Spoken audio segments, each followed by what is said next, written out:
Bien, vamos a poner la presentación. Bien.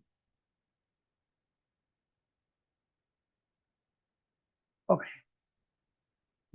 bueno, ahora sí, las formalidades. Buenas noches, mi nombre es Roman Aparicio. Para los que no me conocen, soy Kine, vivo en Buenos Aires. Y bueno, hace un tiempo, un par de años que, por la suerte de conocer a unos amigos, a Fer Ferreira y a Cintia Herrero, odontóloga, Fer Ferreira Kine, este, conocí el mundo de las disfunciones de los trastornos temporomandibulares. Y bueno, desde ahí, escuchándolos a ellos, bueno, empecé a interesar y bueno, y a meterme, ¿no?, en este mundo. Así que ya hace un par de años que vengo viendo este tipo de personas, ¿no?, con este tipo de trastornos. Y nada, la idea de hoy, de esta charla, porque ya son varias, es un poco hablar de los criterios diagnósticos y nada, hacer un poquito de historia, comentarles de qué se trata y para qué sirven, ¿no? Entonces, los criterios son básicamente una forma de evaluar y de diagnosticar las disfunciones temporomandibulares. Eh, y esto nace de un grupo, ¿sí?, de gente que investiga, que publica y que trabaja, ¿no?, con este tipo de pacientes. Eh, Cabe aclarar que son en su mayoría del área médica y odontológica, ¿sí?, más odontólogos y médicos. No recuerdo si hay algún fisioterapeuta o terapista físico que esté involucrado en este tipo de, de estudios, ¿no?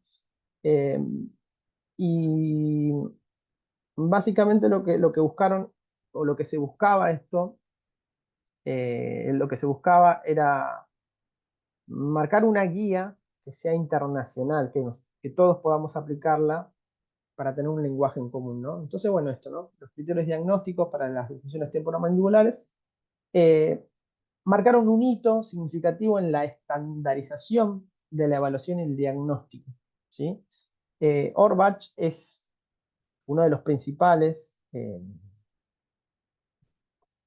este, perdón, uno de los principales que han llevado a cabo todo esto, ¿no?, con un equipo de otros investigadores.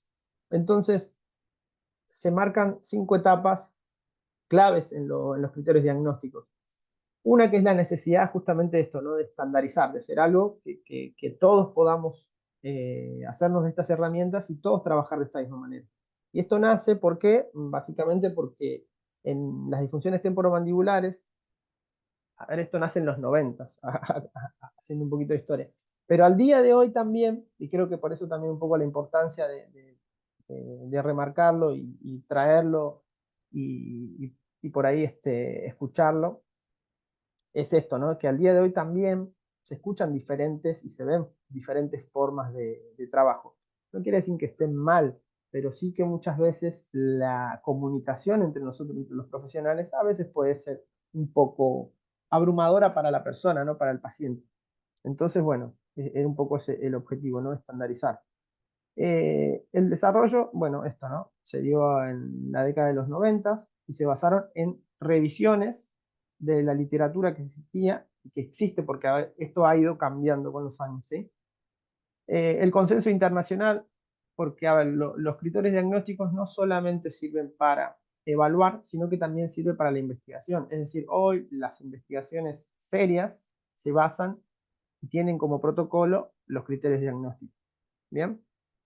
Entonces, otro de los objetivos era publicar, ¿no? Hacer publicaciones, difundir y también llegar a la población, ¿sí? No solamente se queda en el ambiente de la salud, es decir, profesional, ¿sí? Y las actualizaciones.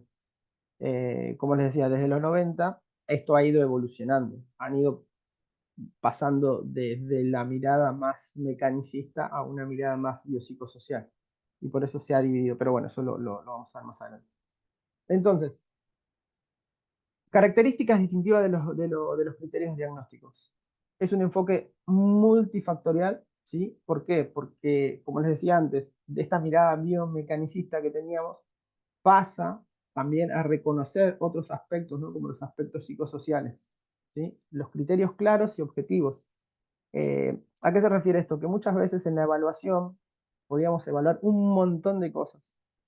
A través de la investigación se vieron que muchas de estas herramientas que usábamos para evaluar a veces no eran tan fiables, y que por ahí evaluábamos zonas que se podían confundir.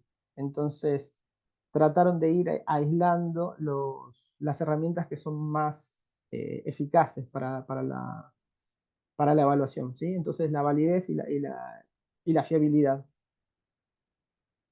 La aplicación internacional, bueno, esto que yo les decía, ¿no? Que los criterios no solamente se han desarrollado afuera, sino que también ha llegado a otros países con el objetivo de eso, ¿no? De que usemos todo y hablemos todos un mismo lenguaje, tanto en el ambiente de investigación como en el ambiente clínico. Bien. Entonces, objetivos, la importancia clínica de los criterios era mejorar la comunicación entre los profesionales. Esperen que voy a dar admisión. Bien. Mejorar la comunicación entre los profesionales. Es esto, ¿no? Utilizar un lenguaje en común. Muchas veces, y seguramente al día de hoy nos pasa también en otras alteraciones musculoesqueléticas, también nos pasa, ¿no? Escuchar diferentes lenguajes, ya sea por nuestra formación, que tengamos de base, ¿no? Muchas veces nos solemos expresar de diferentes maneras para por ahí decir lo mismo. Entonces, esto lo que causaba eran problemas de comunicación, no solo entre los profesionales también, sino de los pacientes, ¿no? Que iban por ahí migrando de profesional en profesional y generan mucha confusión. Facilitar la investigación, esto que mencionaba antes, ¿no? O sea, tener un protocolo estandarizado para realizar la investigación. A ver, alguien me está... genial. Emma, te admitís. Buenísimo. Optimizar el tratamiento. Entonces, al establecer un diagnóstico preciso, se pueden seleccionar los tratamientos más adecuados para el paciente. Es decir, si nosotros podemos identificar o discriminar diferentes estructuras, por ejemplo, un dolor agudo que tenga que ver más con la parte articular, con el disco, bueno, podemos tener un pronóstico de cómo puede llegar a evolucionar ese paciente o también si necesitamos derivar a ese paciente, ¿sí? O si es algo más muscular o si es un paciente que quizás esté por ahí ya más cronificando, ¿no? Su dolor o lo que le esté sucediendo. Entonces ahí vamos a tener que ver cuáles son las mejores herramientas para acompañar el proceso de rehabilitación de esta persona.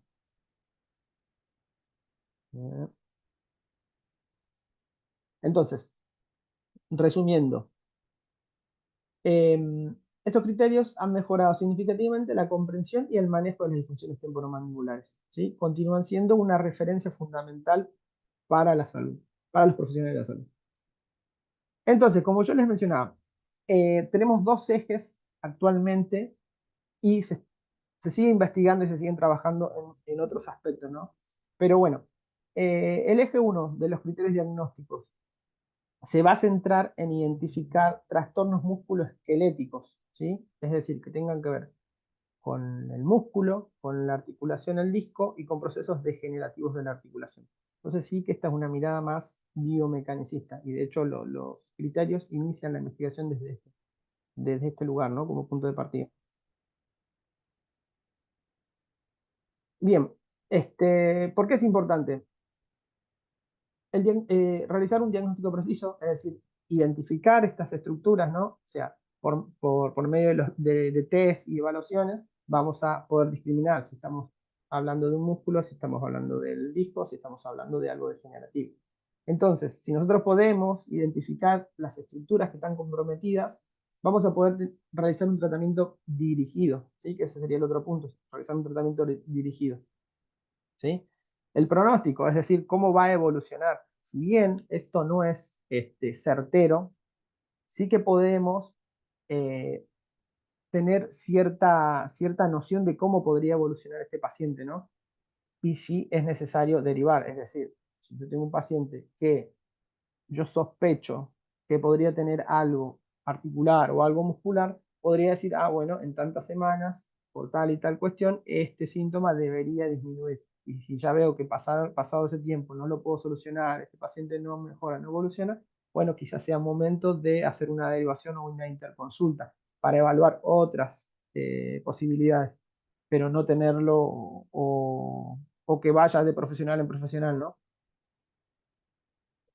Entonces, el eje 1 se compone de tres partes, ¿no? La evaluación de los trastornos musculares, la evaluación de los desplazamientos del disco o alteraciones del disco y los trastornos degenerativos. Bien. En lo que es trastornos musculares, vamos a tener las mialgias, que se van a dividir o subdividir en dolor miofacial con apertura limitada y el dolor miofacial irradiado. Entonces, la mialgia. La mialgia es un dolor muscular localizado en la mandíbula, en la sien, en la oreja o por delante de esta, ¿sí? Y que es afectado por el movimiento, la función o la parafunción de la mandíbula. La reproducción de este dolor familiar, ocurre con las pruebas de provocación de la musculatura. ¿A qué se refiere con dolor familiar? Cuando viene la persona, cuando acude a la consulta, nos va a referir, nos va a transmitir su historia. Y en esa historia, probablemente, nos hable de su dolor. A veces este dolor lo puede referir como una zona puntual, es decir, que se va a marcar con el dedo. Por ejemplo, me duele acá y apuntan bien el macetero, o me duele acá, la zona bien del temporal. Bien, pero a veces nos puede decir, y me duele por acá o por acá o por allá. No es algo muy marcado. A eso se refiere el dolor familiar. Es decir, cuando nosotros vamos a hacer las pruebas, ¿sí? Los test provocativos, lo vamos a hacer por medio de la palpación o por medio del movimiento. ¿Sí? Le vamos a pedir que abra la boca, que cierre la boca, que la mueva para un costado, para el otro. Y ahí vamos a ir viendo estos síntomas que van a aparecer en la evaluación y le vamos a preguntar a la persona si esto que nosotros estamos observando le es familiar con la historia que nos viene contando. Y ahí nos va a ir orientando. ¿Bien? Entonces teníamos tres subtipos, ¿no? De la mialgia.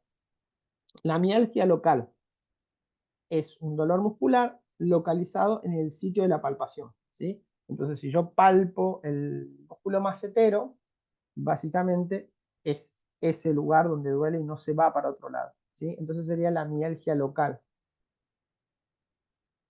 El dolor miofacial es un dolor en el músculo, pero está dentro del límite de este músculo. Entonces muchas veces la persona puede marcar el recorrido del macetero o la zona del temporal, ¿sí? Pero no se irradia, no se va para otro lugar, que ahora vamos a ver el otro, ¿no? Entonces el dolor miofacial referido, que es un dolor que muchas veces se va a irradiar a otra zona. Por ejemplo, a veces las personas pueden manifestar cefaleas, ¿no? Que dentro de su historia nos pueden decir, bueno, a la mañana me despierto así, con mucha tensión así, asá, y también durante el día, cuando estoy sentada en la computadora, a veces siento que me empieza un dolor por acá y se me va por acá, y bueno, y termina en una cefalea. Y a veces puede ser unilateral. Entonces ahí podemos sospechar que podría ser algo muscular. Entonces cuando vamos a hacer la prueba, cuando vamos a testear estos músculos, vemos, testeamos, palpamos y intentamos reproducir ese dolor. Si la persona nos dice, sí, ahora estoy sintiendo esto que comienza por acá, que se me va hacia allá, ¿no? Entonces ese sería el dolor miofacial referido. Y pasamos a la artralgia. Es un dolor originado en la ATM, es decir, en la articulación propiamente dicha. Está afectado por el movimiento, la función o la parafunción de la mandíbula. ¿Sí? La reproducción del dolor, lo mismo. Dolor familiar es esto, ¿no? Muchas veces la persona en este sentido nos puede decir, bueno, cuando como tal cosa, cuando mastico, cuando estoy comiendo una almendra, siento un dolor punzante acá. Y te lo marcan con el dedo, a punta de dedo.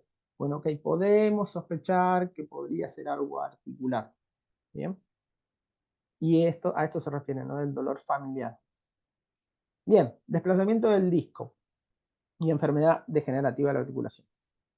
Entonces, en los desplazamientos del disco vamos a tener el desplazamiento del disco con reducción, ¿sí? Entonces, ¿cuál es la característica? Tenemos una persona que con la boca cerrada, el disco está en una posición anterior, medial o lateral en relación con la cabeza del cóndilo. A ver, para los que no están familiarizados, no me trajo una maqueta, estoy en la habitación de mi bebé, perdón. Pero imaginen de esta manera, a ver si se llega a ver. Esto sería la cavidad. Uy, encima con el fondo ese. Bueno. Y esto sería el cóndilo. Uy, desaparece. A ver. Qué macana. Esperen, creo que acá tiene una imagen. Un segundito.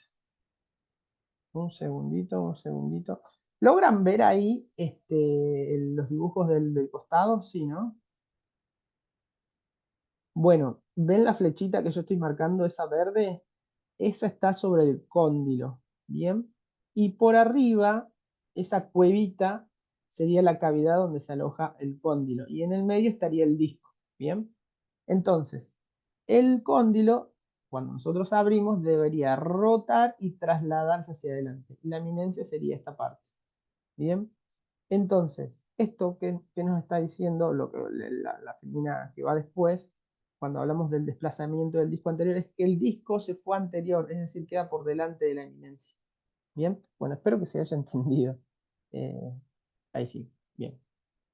Entonces es esto, ¿no? Entonces, cuando la persona está con la boca cerrada, el disco está en una posición anterior, medial o lateral, en relación a la cabeza del cóndilo, ¿sí? ¿Por qué? Porque el disco debería estar por encima del cóndilo. Esa sería como su posición esperable, ¿sí? ¿Y qué es lo que sucede? Que cuando nosotros abrimos, se reduce en la apertura, es decir, vuelve a su lugar. Entonces, cómo se traduce esto en la clínica? Es decir, la persona nos dice, cuando abro la boca siento como un pequeño clic y cuando cierro ya está, se va. Entonces, cuando nosotros abrimos la boca, el disco ¡pluc! Vuelve, ¿sí? Eso es con reducción. A ver, la sensibilidad es de 34, 0,34, la especificidad de 0,92. La resonancia sería el estudio de referencia para este diagnóstico. Ahora, aclaración, no necesariamente debemos mandar a hacer un estudio, ¿sí? ¿Por qué? Porque esto se da muy frecuentemente. Entonces, si la persona no tiene, si tiene la función conservada y no hay dolor, no es motivo para que vaya a hacerse una resonancia por esto, ¿sí? Eso para que lo tengan en cuenta. Bien, desplazamiento del disco con reducción o bloqueo intermitente. Bueno, es algo similar. El disco se encuentra en una posición anterior, medial o lateral en relación a la cabeza del cóndilo y se reduce de forma intermitente con la apertura. Entonces, muchas veces esta persona nos dice que hace crack, crack, crack, crack o crack, crack. O a veces sí, a veces no. ¿Sí? Bueno, es eso. ¿Bien? Y lo mismo, o sea, el estudio para confirmar esto sería por imagen, una resonancia. Pero si no hay necesidad, no se hace. No le sumamos un problema más. Desplazamiento del disco sin reducción con apertura limitada. Acá ya cambia la cosa. El disco está anteriorizado, se quedó adelante. La persona cuando quiere abrir la boca tiene un límite, es decir, llego hasta acá y de ahí no puedo ir más. Ahora, muchas veces la persona puede hacer como una automanipulación o lo que dicen ellos, bueno, muevo la mandíbula para un lado, para el otro y me la acomodo y puedo volver a abrir. ¿Sí? Esto se denomina también un bloqueo cerrado. Bien, desplazamiento del disco sin reducción y sin apertura limitada. Entonces, ya el disco está adelantado y ya no vuelve, ¿sí? Pero no hay una apertura limitada. Entonces, hay otras clasificaciones como la de Wilkins que ya hablarían como un estadio más avanzado de la fisiopatología del disco. ¿Bien? Bueno, hasta ahí era lo del disco. Enfermedad articular degenerativa. Es un trastorno degenerativo que afecta a la articulación y se caracteriza por el deterioro del tejido articular con cambios óseos simultáneos en el cóndilo o en la eminencia articular. Bueno, acá para detectarlo muchas veces la persona suele contar esto como un dolor que apareció de forma espontánea o a veces masticando algo duro, apareció como un dolor punzante y de repente empezó a sentir como arenilla, ¿sí? Como roce. Siento como que algo me roza. Eso es lo que suelen decir. A veces se puede acompañar de mucho dolor, a veces el dolor es poco y a veces las personas no tienen dolor, ¿sí? Entonces, también, esto, o sea, para terminar de diagnosticar esto, es con la imagen, ¿verdad? con la tomografía. Pero muchas veces si la función no está alterada y si el dolor más o menos permite que la persona pueda hacer su vida, hay que tratar de evitarlo. Porque muchas veces, y hay estudios que hablan de esto, ¿no? Personas que tienen hallazgos en las imágenes, en las resonancias, tomografía, pero son asintomáticas.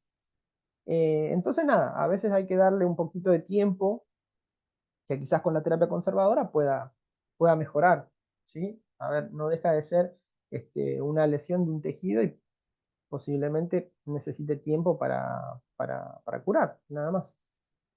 Así que bueno, eso. Hay una acotación. Bueno, la subluxación. Les pongo el video y creo que ya ustedes podrán sacar sus conclusiones.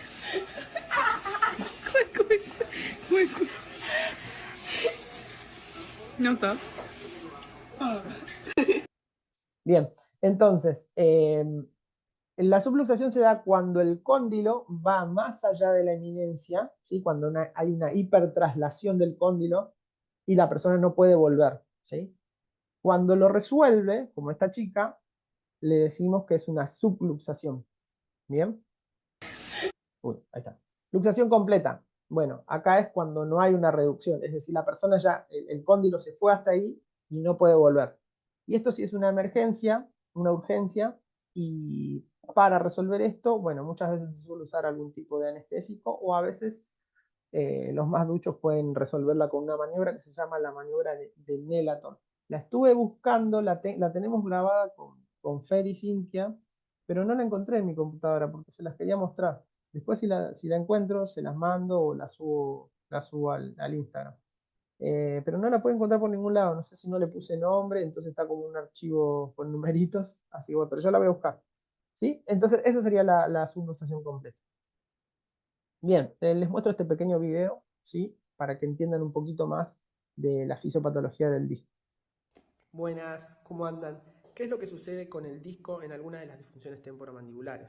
Vamos a tener entonces que podemos encontrarnos en los estudios con un disco que se adelanta pero no recaptura, o con un disco que se adelanta y recaptura. Vamos a ver qué es esto, ¿sí? Entonces, para empezar, tenemos que el cóndilo en el movimiento de apertura y cierre va a ser acompañado con el disco en todo el recorrido y todo el movimiento, ¿bien?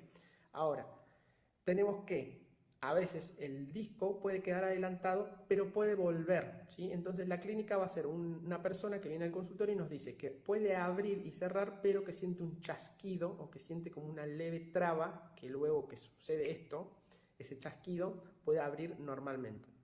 Eso es lo que se llama un disco adelantado, pero que recaptura. Bien, ahora, un disco adelantado que no recaptura quiere decir que ese disco se adelantó y no volvió. Entonces acá el problema va a ser que el cóndilo va a querer avanzar, pero no va a poder. Entonces la clínica de ese paciente va a ser una limitación en la apertura. Otra cosa que puede suceder es que también el paciente venga con dolor. ¿Por qué? Porque ese tejido retrodiscal está inervado y está vascularizado. Entonces vamos a tener un paciente con dolor. La buena noticia es que ese disco va a cambiar morfológicamente e histológicamente, va a dejar de doler, se va a fibrosar y va a cumplir una función de un nuevo disco. Entonces la articulación va a volver a ser funcional. Bueno, espero que les guste. Chao, chao. Estamos... bueno, ese era un video de Instagram. Ahí está. Bueno, espero que haya aclarado un poquito todo lo que vimos así a modo de resumen. Entonces, como vieron, cuando el cóndilo se va más allá todavía es donde sucede la subluxación y la luxación, ¿verdad? Bueno, entonces, ¿cómo trasladamos todo esto a la clínica? Con la palpación de los músculos de la articulación y con los test provocativos. Voy a mostrar algunos, creo que voy a mostrar, las medidas puse, cómo medimos la apertura, los desplazamientos laterales.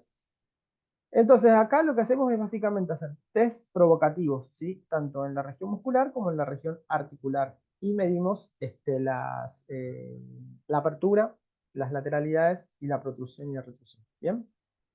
Entonces, según los criterios diagnósticos, los músculos principales a evaluar serían el macetero y el temporal, ¿sí?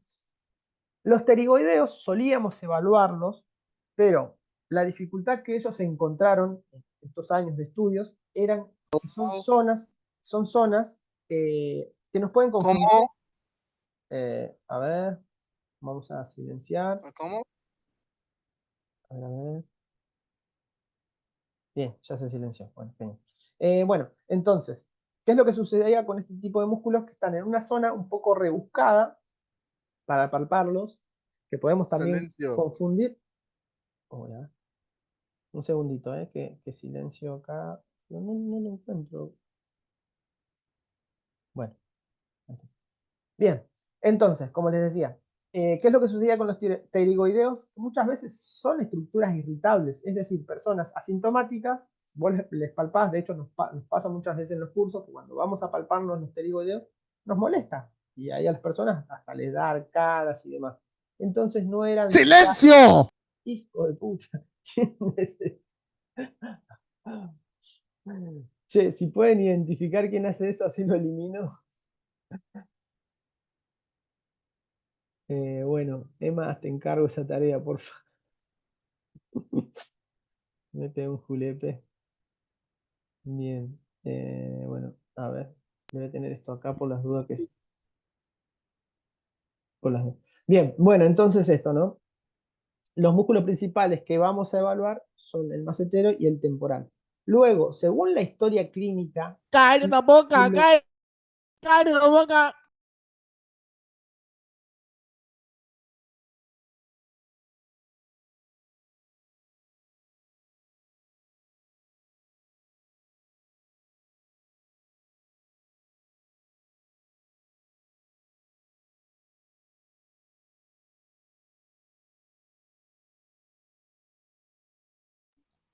You're muted, buddy.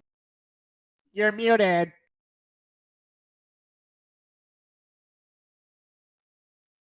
Están todos silenciados, yo los silencié a todos acá también. Pero no sé quién es. ¡Silencio! ¿Es esto normalmente? ¿O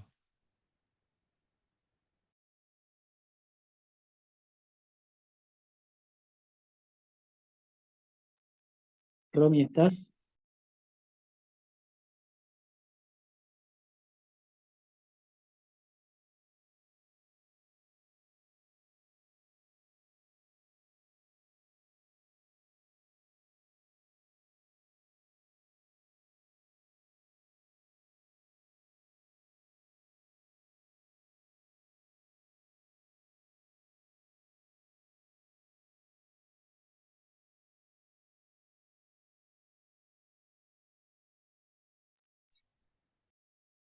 This meeting is being recorded.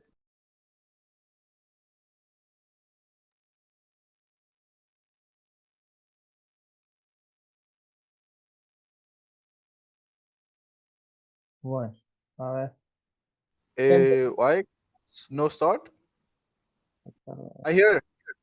Unmute, yes.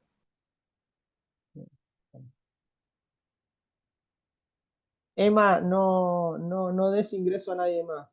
Por los Español, dudas. Ahí está. hablas español, Ricardo? ¿Lo identificaste? Sí, ahí lo eliminé a Ricardo. Y no sé si hay alguien más. Ok. No admito más entonces. Espero que no sea otro más. Dale. Eso por publicar en redes. El código. Bueno. Bueno, eso. Bueno, cierro esta parte. Entonces, si consideramos que podemos evaluar, que es pertinente evaluar otro músculo, como por ejemplo el ECOM, si vemos que ese dolor familiar que nos está relatando la persona puede ser por un dolor irradiado del ECOM, bueno, cabe la posibilidad de evaluarlo, ¿sí? Como cualquier otro tipo de músculo, a veces las personas marcan un dolor muy puntual en el párpado, que ese se irradia y después es disparador de una cefalea, bueno, podemos ir a palpar estos músculos y hacer el mismo test de provocación, ¿bien? Bueno, ahora sí, paso. Bien, la movilidad. Entonces vamos a evaluar la apertura, la lateralidad y la protrusión, ¿bien? Los rangos esperables son en la apertura, o sea, la dimensión vertical, cuánto abre la persona, tenemos una media entre 45 y 52 milímetros. ¿Sí? Muchas veces las personas cuando vienen con una disminución de la apertura, como nosotros no conocemos a esa persona, no sabemos qué es lo que podemos esperar. Es decir, no sabemos si podemos esperar 45 milímetros, 52 milímetros o a veces un poco más, porque hay personas que abren más, ¿sí? Que tienen características más laxas. Entonces, básicamente ahí nos vamos a basar en la clínica, es decir, que la persona pueda bostezar, sonreír, comer sin ningún tipo de limitación y sin dolor. ¿Bien? Esos van a ser nuestros parámetros, pero bueno, deberíamos pasar los 40 milímetros, ¿sí? Entonces, bueno, alteraciones. Leve, 30 milímetros, moderado, 20 milímetros, severo, 10 milímetros. Muchas veces, a ver, esto severo también entre pinzas, porque muchas veces estos 10 milímetros están condicionados muchas veces por miedos de la persona. Episodios de algún dolor agudo hace que la persona deje de moverse, evita hacer cosas y luego cuando uno va, le explica, le comenta qué es lo que está sucediendo, qué es lo que necesitamos, la persona después de una primera sesión puede llegar a abrir un poco más. Entonces nada, eso, pero para que lo tengan en cuenta. ¿Bien? Bueno, acá les dejé un videito para que vean cómo evaluamos. Hola, ¿qué tal? ¿Cómo están? Bueno, hoy vamos a ver cómo hacemos una valoración objetiva de los rangos articulares en la articulación temporomandibular. Entonces, vamos a medir la apertura, la protrusión y la diducción o lateralidad. Bien, para eso, para hacer una medición objetiva, nos vamos a valer de una regla común, un calibre, o bueno, este tipo de reglitas especiales que lo usamos para la articulación temporomandibular. Entonces, vamos a tener que la apertura de la articulación tiene que ser entre 45 y 50 milímetros. Bien, y lo vamos a hacer de la siguiente manera. De la línea media inferior vamos a posicionar esta muequita y vamos a pedir al paciente que abra, ¿no? Lo esperable es que llegue entre 45 y 50 milímetros. Menos de eso, podemos ver que tiene un trismus leve, moderado o severo. Bien, una aclaración. Es probable que el paciente pueda abrir hasta los 45 o 50 milímetros, pero quizás en algún momento manifieste dolor. Entonces es importante tomar nota de esto, ¿no? En qué momento el paciente refiere este dolor para luego poder tener un post-test más objetivo. Bien, bien, vamos con la lateralidad. La lateralidad vamos a tener acá, ahí si ven tenemos marcado el punto medio. Lo mismo va a ir en la línea superior, en la interlínea superior de los dientes, y le vamos a pedir al paciente que haga una lateralidad. Entonces la regla se queda fija en la línea intermedia, a ver si veo bien, en la línea intermedia, y vamos a ver cuánto se desplaza hacia el lateral. Bien, la cantidad de milímetros que debe mover el paciente es entre 8 y 12 milímetros. Bien, y ahora nos queda la protrusión. Entonces le vamos a pedir al paciente que lleve la mandíbula hacia adelante y vamos a medir, ¿sí?, de esta manera cuánto es que desplaza. Debería ser entre 6 y 10 milímetros. Y lo mismo, vamos a tener en cuenta si en alguno de estos movimientos el paciente refiere dolor, y eso lo vamos a dejar anotado. Bien, bueno, muchas gracias. Hola, ¿qué tal? Bueno, espero que se haya entendido un poquito todo esto que venimos hablando. Bueno, esta es una forma de graficar en la historia todo esto, ¿no? La apertura, esto que mencionamos recién. No sé si llegan a ver, che, yo ya no le voy a dar, no la voy a aceptar a esta chica Cintia Escobar que está queriendo entrar. Si alguien la conoce me dice y la admito. Ella Entonces, es mi colega, trabaja conmigo, Romy. ok, tengo miedo. Cintia es nuestro. Bien, entonces, la línea del medio va a medir, o vamos a anotar la apertura, ¿sí? De 0 a 60, ¿no? Ven que está en la línea vertical de 0 a 60. Y ahora, ven que en el gráfico del medio donde yo tengo la flechita, la línea que está ahí representa la anotación de un terapeuta, ¿verdad? Entonces, acá vemos que hace una desviación hacia la derecha. Entonces, ¿Qué es lo que dice? Que de 0 a 10 milímetros, 15 milímetros abre normal, pero en los 20 milímetros ya se empieza a desviar, ¿sí? Eso es para tener datos que nosotros después podamos comparar en las personas, ¿sí? Porque queremos ver si sus síntomas se van modificando con la terapia o con el tratamiento que nosotros estamos proponiendo, ¿sí? Hacia los laterales vamos a tener las desviaciones laterales, ¿sí? Lo mismo, vamos a anotar si se limita y demás. Ahora, ¿qué más podemos anotar acá? Además de esto, ¿no? De graficar cómo se mueve, si hay una desviación lateral o no. Acá, a los costados, yo suelo anotar, yo esto lo hago a mano, pero suelo anotar, por ejemplo, si en la desviación lateral o cuando abre en algún punto, por ejemplo, en la primera parte abre bien, a la mitad sigue abriendo bien, pero ya al final empieza a sentir dolor. Entonces lo anoto acá, casi al final, que hago una anotación mía, personal, que digo, la paciente refiere dolor. Y bueno, y son datos que a nosotros nos sirven y si después tenemos que compartir con otro colega, se lo podemos pasar. ¿Bien? Entonces, resumiendo el eje 1, ¿sí? Entonces va a evaluar los trastornos que tienen que ver más con la parte musculoesquelética, ¿sí? Con trastornos articulares, de los músculos y degenerativas. Bueno, ¿cuáles son las limitaciones del eje 1? Básicamente que se centra en eso, ¿no? En el componente biomédico. Entonces, muchas veces nosotros no podemos hacer una evaluación netamente biomédica con este tipo de pacientes. ¿Por qué? ¿Por qué no? Aún así, si el dolor fuera agudo y fue ayer por una caída, igualmente nosotros debemos informar a la persona para evitar que cualquier dolor que le haya sucedido se cronifique. Entonces es importante también informarle qué es lo que sucede, brindarle información de alguna manera que no sea tan noceva, es decir, que no sé si está bien dicho noceva, pero que no le causen temores, miedos a las personas, ¿sí? Y proponer un tratamiento conservador si es que cabe esa posibilidad. Bien, entonces esas son las limitaciones, que el eje 1 no contempla todos los aspectos biopsicosociales. Pero bueno, por eso está el eje 2. Bien, bueno, esto, ¿no? Proporciona una herramienta valiosa para la evaluación y el diagnóstico de las disfunciones temporomandibulares. Sin embargo, es importante complementarlo con una evaluación exhaustiva que incluya la historia clínica, el examen físico y en algunos casos estudios de imagen. El eje 2. Entonces, bueno, esto, ¿no? Esto que venimos hablando recién. Si bien el eje 1 de los criterios se centra en los componentes físicos, el eje 2 se enfoca en los aspectos psicosociales. Este eje reconoce que el dolor y la discapacidad asociada de las disfunciones temporomandibulares no solo son el resultado de lesiones físicas, sino también están influenciadas por factores psicológicos y sociales, psicosociales. Entonces, acá se va a centrar más bien en estos dolores que están perseverando, ¿no?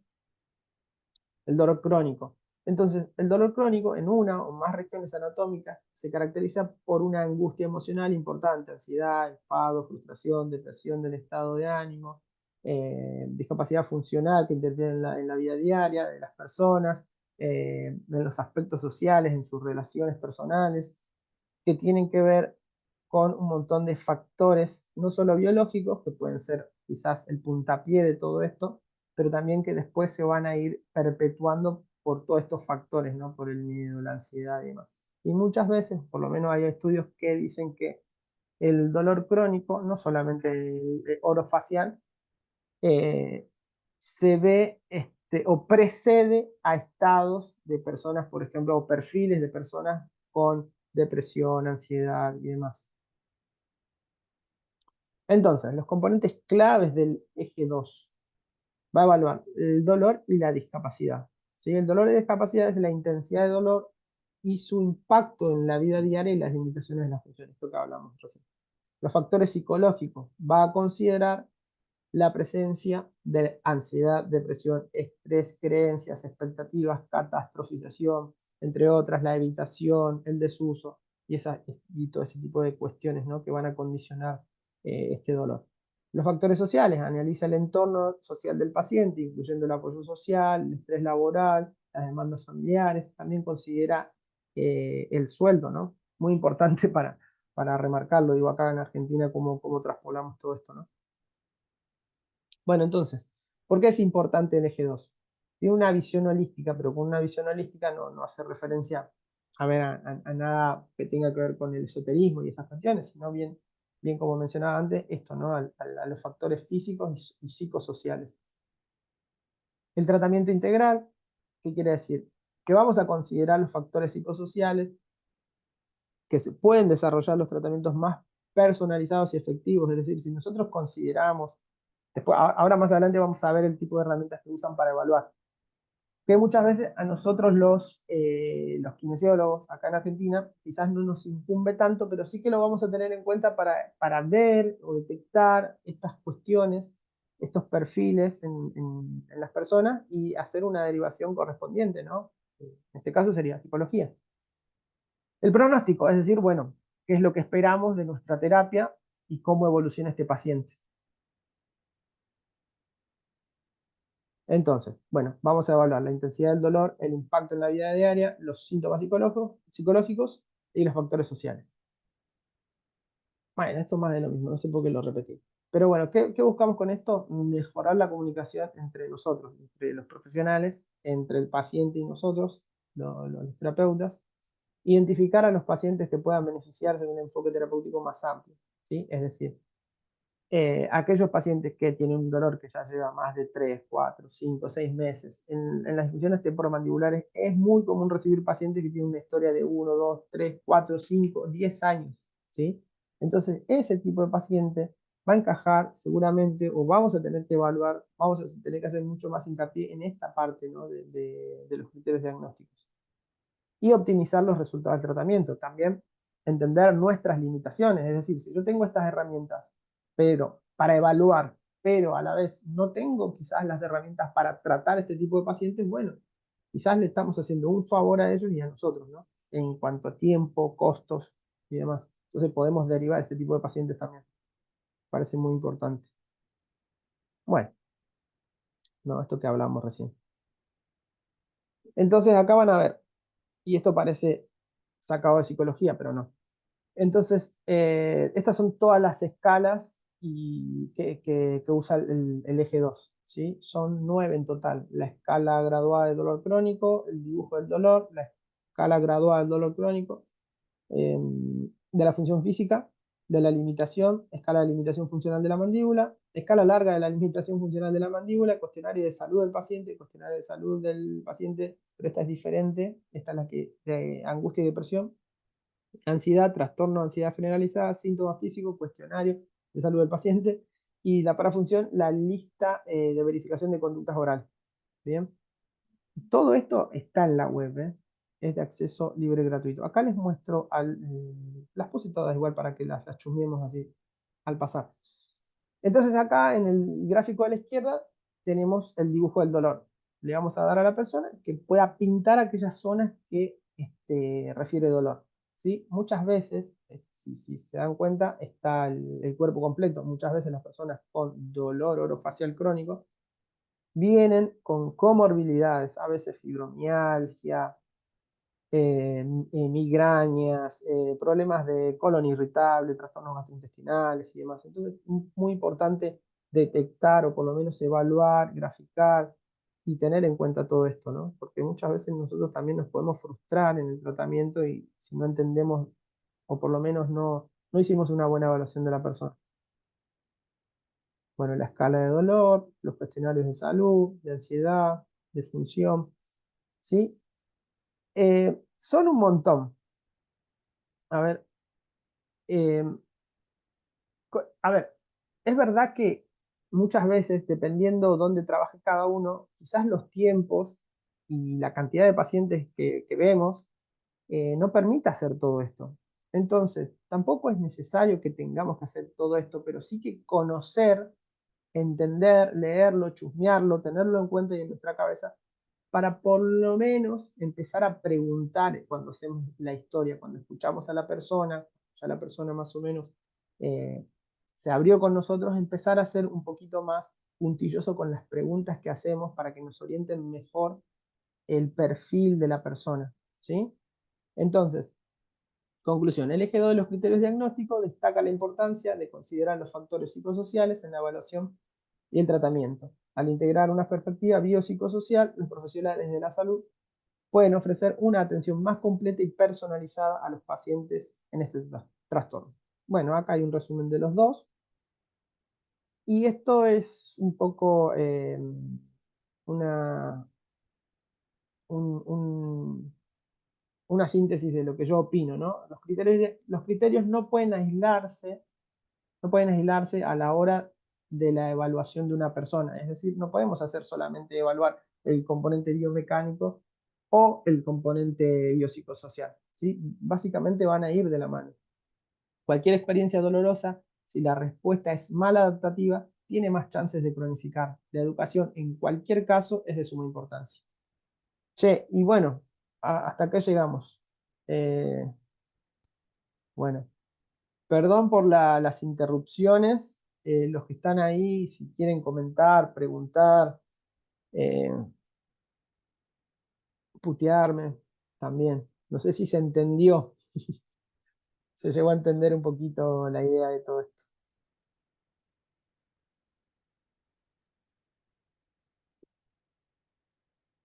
No sé si están ahí. Sí, sí, sí, estamos, ¿no? Para mí, bastante claro. Si bien yo trabajo y siempre que tengo algunas dudas, viste que te consulto.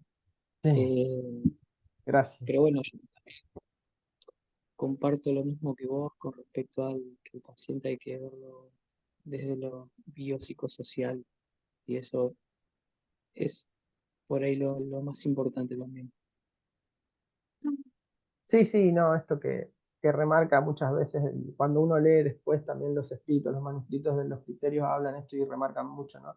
Y también que tener en cuenta que esto es algo dinámico, es decir, que va evolucionando, que se sigue investigando y que hay cosas que todavía no sabemos y que se van a ir definiendo y que se van a ir cambiando. Entonces, nada, entender esto, ¿no? Que lo que hoy sabemos y por ahí lo entendemos como algo certero, bueno, hay que entender lo que no es tan así. Pero bueno, hoy en día es a nivel mundial, los criterios diagnósticos son por ahí una línea que todos deberíamos por lo menos manejar, aunque sea pegarle una leidita como para orientarnos en el tratamiento y más que nada esto, ¿no? Tener un lenguaje en común.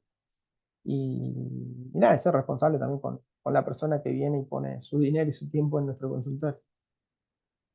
Sí, obvio, obvio. Sí, bueno, si no hay consultas, si no hay dudas, sí, sí, entiendo, dice Cisneros Araón. Entiendo, muchas gracias, muchas gracias. Bien, genial. Che, bueno, nada, no les quito más tiempo, muchas gracias a todos. Nos vemos, a descansar. Tony, mil gracias. Chao, Emma. Chao.